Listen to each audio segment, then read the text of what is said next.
Hello everyone, welcome back to our channel today. I'll be guiding you through the fascinating world of Bard by AI Google, so let us jump right into it. To begin with, open the web browser and navigate to bar.google.com. On the home page, you will find the option Try Bar.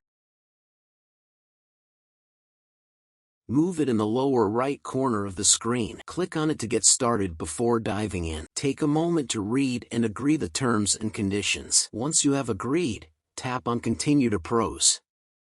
Now comes the fun part. You can unleash your creativity by using any prompt you desire. For instance, you can type "Write me a poem about the mother" and hit enter. AI will then work its magic and generate a wonderful poem for you. Wants to explore more options?